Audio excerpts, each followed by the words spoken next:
Welcome into Mock Trial Masterclass, your guide to controlling the courtroom. I'm Luke and I want you to be a mock trial master. Let's talk about how you can make that happen. I've got something fun for you guys today. We're going to be doing a mock trial film sessions video, but we're going to be watching a direct examination that I wrote, or that at least I collaborated on with my team, because we're going to be watching a video from the high school mock trial team that I coach. I really do think this might be my favorite direct that I've ever had a hand in, and you're going to see why in just 1 minute. We're going to break it all down. It's a character witness. It's just phenomenal stuff.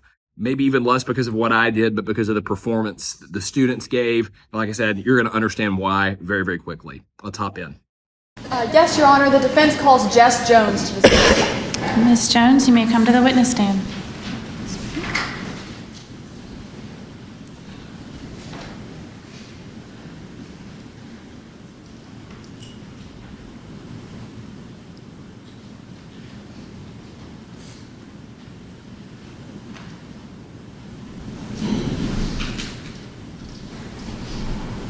Goodness gracious. Please tell us your name. Good afternoon. My name is Jezebel Louisa Jones. Miss Jones, where are you from? Well, I'm proud to say I live here in Salem. I get to spend most of my time on the road. Why is that? I travel a whole lot for work. I'm in a little thing called the live entertainment industry, and I'm always working at a new venue. What specifically do you do in the live entertainment industry?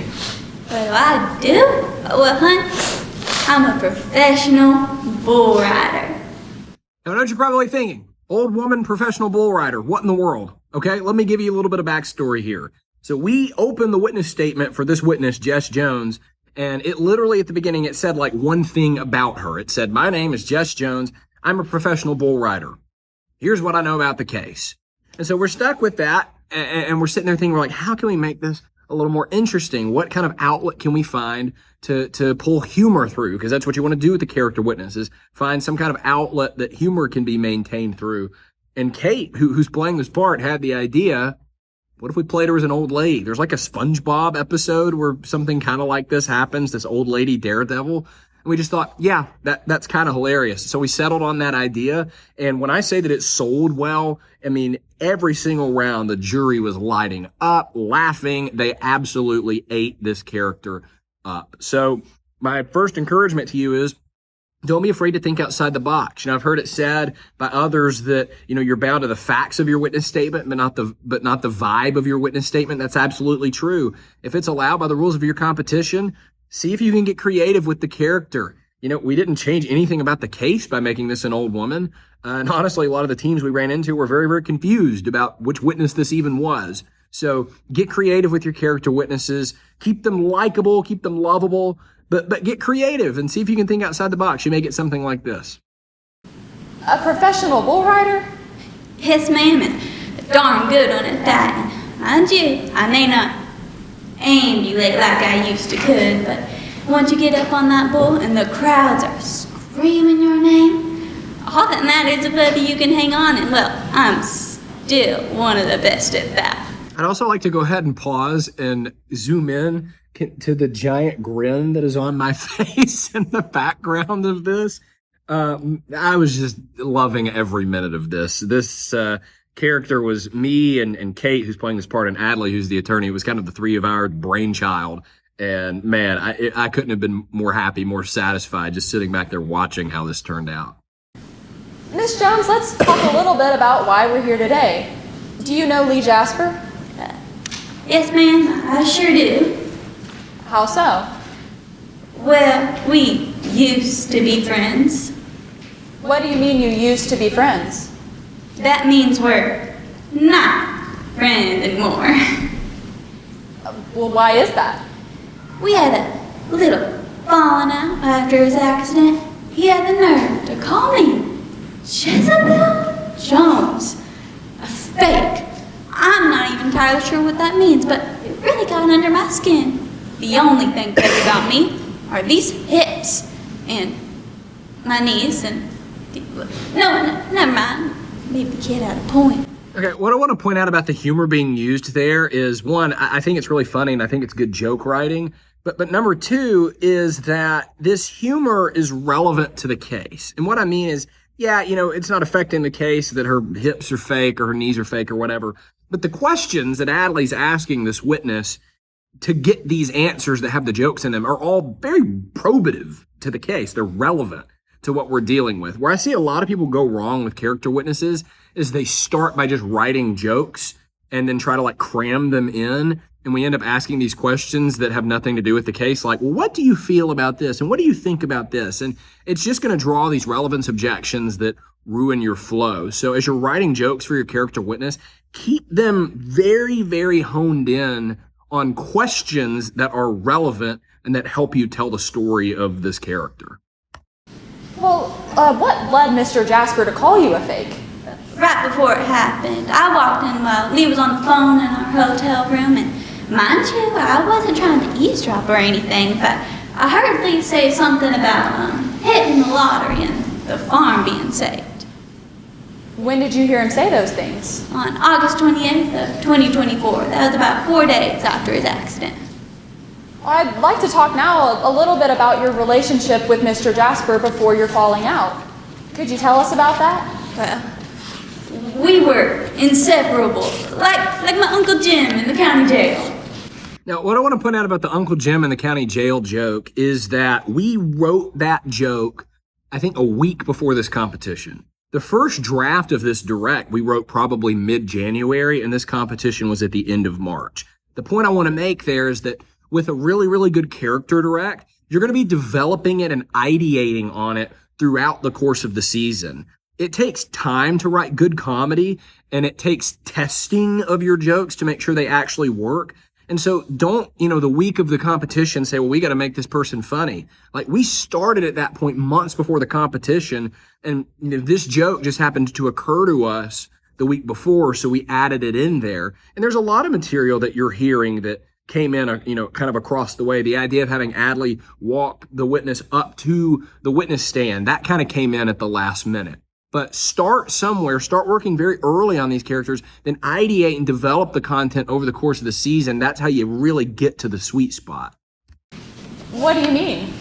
We were close friends, good friends, and riding partners too, Get real expensive, too expensive, having to travel to all these rodeos and competitions, so I really appreciated having someone I could split hotel costs with. How did you meet Mr. Jasper? Well, we met on the circuit. I had a lot of respect for the kid, He was the only rider who could keep up with my pace of life, though it did always bug me that he spent so much time on that phone of his, always sending these goofy pictures to these girls he met on Instabook face. I'd like to talk now a little bit about yours and Mr. Jasper's bull riding careers. Did you compete together at any events in August of 2024? Yes, ma'am, we did, in the Jinx County Fair. Did you compete in any other events that summer? Yes, ma'am. In July of 2024, we competed at an event in Wichita, Kansas. How did that ride go for Mr. Jasper? Well, Lee had a nasty, nasty fall and got knocked right out. When you say Mr. Jasper got knocked right out, do you mean knocked out of the competition? No, ma'am, no, ma'am. For a second, I really thought Lee was shaking hands with the good Lord, but turns out he was just knocked unconscious, but he stayed that way for a good while. When Mr. Jasper came to, did he receive any medical treatment? No, ma'am, not immediately at least.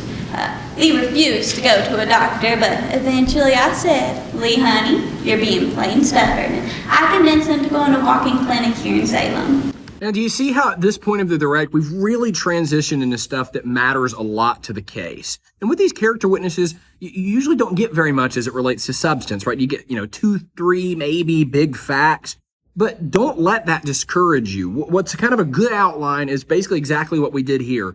Start with some background and some humor that gets the jury on your side. Do that really quickly because a lot of these character witnesses are getting their scores very quickly early on anyway. Judges are forming their opinion very quickly on these types of characters. And then transition into talking about the case, hit the big beats very quickly, And it really needs to be a get in and get out type of situation. You don't want these characters to overstay their welcome, and you don't want it to devolve into a comedy routine. Maintain the character, slide in a few jokes throughout the rest of the direct like we're doing here. But the really, really funny stuff's going to come at the beginning, and then you kind of coast to the end through the actual substance. But again, not a whole lot of substance to work with most of the time with these guys. Don't worry about it. Start strong, coast to the end. And during the month that passed between his visit to the walk-in clinic and his accident in Wichita, Kansas, did his behavior change at all during that time? Well, yes, ma'am, it did. How so? Well, for starters, he would complain about these headaches and dizziness and even nausea. And well, I don't do nausea, but he also started forgetting basic things. What do you mean? Well, I'll give you an example. Sometimes we sit in our hotel room and watch a TV show or movie, and we get to the end, and Lee would ask me what happened at the beginning because he just couldn't remember. Was Mr. Jasper forgetful about anything else?